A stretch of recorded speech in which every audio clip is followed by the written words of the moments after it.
ये आकाशवाणी रायपुर है। छत्तीसगढ़ी समाचार बुलेटिन के संग रामेश्वरी बघेल के जय जोहार। अब सुनो आज के प्रमुख समाचार। शिक्षक दिवस के मौका में राष्ट्रपति हा देश के 44 शिक्षक मन के संग छत्तीसगढ़ के शिक्षक डॉक्टर प्रमोद शुक्ला ला करीन सम्मानित, तो उन्हें राज्यपाल हा राज्य के 58 शिक्षक मन के सम्मान करीन।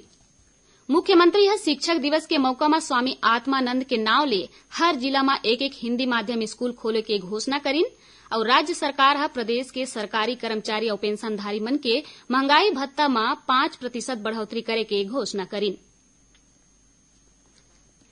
देश भर में 18 बछर ले ज्यादा के जम्मो लोगन मन बर सरकारी केंद्र मन में मुफ्त में टीकाकरण अभियान चलाए जावत है। आप मन ले अपील है कि कोविड रोधी टीका जरूर लगवाओ। कोरोना महामारी बर कोनो किस्म की कोताही झन बरताओ और ये सरल उपाय के पालन करो। मास्क लगाओ, 2 गज की सुरक्षित दूरी बनाए रखो, घेरी बेरी साबुन ले हाथ धोआओ। लोगन मन ला कोरोना ले जुड़े जानकारी दे बर और उनकर मार्गदर्शन बर राष्ट्रीय हेल्पलाइन नंबर हवय। छत्तीसगढ़ बर हेल्पलाइन नंबर है 104 और 0771 2235 संगे संग राष्ट्रीय हेल्पलाइन नंबर हवय 1075। अब समाचार विस्तार ले। आज शिक्षक दिवस है। ये दिन पूर्व राष्ट्रपति और महान शिक्षाविद डॉक्टर सर्वपल्ली राधाकृष्णन की जयंती में मनाए जाते। ये मौका में छत्तीसगढ़ समेत देश भर में कतकोन कार्यक्रम करे जाते। नई दिल्ली में शिक्षक दिवस कार्यक्रम में राखे गए वर्चुअल समारोह में राष्ट्रपति रामनाथ कोविंद शामिल होइन। ओमन की की शिक्षा प्रणाली के जरिए ले लइका मन में देश प्रेम के भावना और ज्यादा बाढ़ी। ये मौका में राष्ट्रपति हा देश के 44 बढ़िया काम करैया शिक्षक मन ला वर्चुअल माध्यम ले राष्ट्रीय पुरस्कार ले सम्मानित करीन। श्री कोविंद हा किहिन छत्तीसगढ़ के बस्तर जिला के एकलव्य आदर्श आवासीय विद्यालय करपावन के शिक्षक डॉक्टर प्रमोद शुक्ला ला घलो सम्मानित करीन। एति छत्तीसगढ़ में घलो राजभवन में राखे गए राज्य स्तरीय शिक्षक सम्मान समारोह में राज्यपाल और मुख्यमंत्री हा 58 शिक्षक मन ला सम्मानित करीन। ये माले 54 झीन शिक्षक ला राज्य शिक्षक सम्मान और 4 झीन शिक्षक ला प्रदेश के बड़का साहित्यकार मन के नाव में स्मृति पुरस्कार ले सम्मानित करेगिस। राज्य शिक्षक पुरस्कार बर 21,000 रूपया तो उन्हें स्मृति पुरस्कार बर 50,000 रूपया के संग प्रशस्ति पत्र घलो देगिस। ये मौका में राज्यपाल किहिन की देश और प्रदेश की प्रगति में शिक्षक मन के महत्वपूर्ण योगदान रही थे। उन्हें मुख्यमंत्री किहिन कि राष्ट्र निर्माण में शिक्षक के महत्वपूर्ण योगदान रही थे। कोरोना काल में शिक्षक मन के महत्ता और बाढ़गिस। स्कूल शिक्षा मंत्री किहिन कि कोरोना काल में प्रदेश के लइका मन के शिक्षा बर करे गे नवाचार के तहत पढ़ाई तुहर द्वार और मोहल्ला क्लास शामिल है, जेकर सराहना जम्मो देश में करेगिस।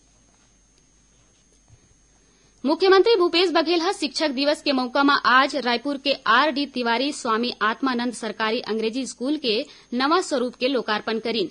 ये मौका में ओमन हा आत्मानंद के नाव ले संचालित अंग्रेजी माध्यम स्कूल के जैसे अब हर जिला में एक ठीन हिंदी माध्यम स्कूल खोले के घोषणा करीन। ओमन किहिन कि छत्तीसगढ़ के महापुरुष मन के नाव ले संचालित होवै यह स्कूल राज्य के चिन्हारी है। ये स्कूल मन के विकास बहुउद्देशीय शाला के रूप में करे जाही। मुख्यमंत्री हा R.D. तिवारी अंग्रेजी माध्यम स्कूल खेल के मैदान पर 2 करोड़ रूपया मंजूर करीन। ओमन हा किहिन की कोरोना काल में लइका मन ला शिक्षा ले जोड़े बर नवा प्रयोग करैया 20 झीन शिक्षक मन ला सम्मानित करीन। यही बीच मुख्यमंत्री हा स्कूल में राखे गए शिक्षा मणि प्रदर्शनी में नवाचारी शिक्षक मन के प्रदर्शित काम के अवलोकन घलो करीन। मुख्यमंत्री हा विद्यार्थी और शिक्षक मन के पढ़ाई लिखाई अब स्कूल में विकसित करेगे सुविधा के जानकारी घलो लीन। ओमन किहिन की कोरोना काल में लइका मन के पढ़ाई हा झन रुके एखर बर शिक्षक मन डहार ले करेगे कतकोन प्रयास ला राष्ट्रीय और अंतर्राष्ट्रीय स्तर में सहराइगिस। राज्यपाल अनुसुईया उइके हा आज राजभवन में राखे गए एक समारोह में छत्तीसगढ़ के 3 GI टैग उत्पाद बस्तर के आयरन क्राफ्ट, वुडन क्राफ्ट और जीरा फूल चाउर पर भारतीय डाक विभाग डहार ले करे जावत विशेष आवरण के विमोचन करीन। ये मौका में राज्यपाल हा डाक विभाग ला बधाई देवत किहिन कि छत्तीसगढ़ के माटी ला जम्मो देश में एक आने चिन्हारी मिलही। ओमन हा किहिन कि केंद्र सरकार के आत्मनिर्भर भारत अभियान के जैसे ही डाक विभाग हा प्रदेश के 3 GI टैग धरोहर पर विशेष आवरण जारी करके सराहनीय काम करे है। ओमन किहिन कि छत्तीसगढ़ डाक अवैया बेरा में राज्य के भौगोलिक, ऐतिहासिक, सांस्कृतिक गौरव और धरोहर के देश विदेश में इसने प्रचार प्रसार में योगदान देवत रही। छत्तीसगढ़ी समाचार बुलेटिन आप मन आकाशवाणी रायपुर ले सुनत हव। छत्तीसगढ़ के खबर ले है आपके वास्ता और खबर के विश्वसनीयता ले है हमर वास्ता। आकाशवाणी समाचार रायपुर के प्रादेशिक समाचार बुलेटिन के संगे संग हमर समसामयिक कार्यक्रम आप रेडियो के संग अपन मोबाइल में घलो सुन सकत हव। आकाशवाणी समाचार फेसबुक, ट्विटर और यूट्यूब में घलो हावय। हमर फेसबुक पेज हरे Chhattisgarh news on AIR, Twitter handle CGAIR news और हमर यूट्यूब चैनल हरे छत्तीसगढ़ AIR न्यूज। तो अब रेडियो के संगे संग आपके मोबाइल के माध्यम ले हम आप तक पहुंचत हन। छत्तीसगढ़ के हर खबर बर सुनत रहो आकाशवाणी समाचार। अब आगू बाढ़बो बाँचे समाचार कोती। मुख्यमंत्री भूपेश बघेल हर राज्य के सरकारी कर्मचारी और पेंशनधारी मन के महंगाई भत्ता में 5% बढ़ाए के घोषणा करीन है। ये महंगाई भत्ता ला पाछू 1 जुलाई ले दे जाही। अब सरकारी कर्मचारी मन के महंगाई भत्ता 12 ले बाढ़ के 17% हो जाही। मुख्यमंत्री के ये घोषणा ले राज्य के लगभग 4 लाख सरकारी कर्मचारी और 1,25,000 पेंशनधारी मन ला लाभ मिलही। एकर ले राज्य सरकार ऊपर 1,020 करोड़ रुपया के उपराहा भार परही। श्री बघेल हा काली रायपुर स्थित अपन निवास कार्यालय में छत्तीसगढ़ के कर्मचारी अधिकारी फेडरेशन के प्रतिनिधि मंडल ले गोठ बात के बाद ये घोषणा करीन। मुख्यमंत्री किहिन के अधिकारी कर्मचारी मन के बाकी मांग के परीक्षण कराए बर प्रमुख सचिव स्तर के अधिकारी की अध्यक्षता में कमेटी बनाई जाही।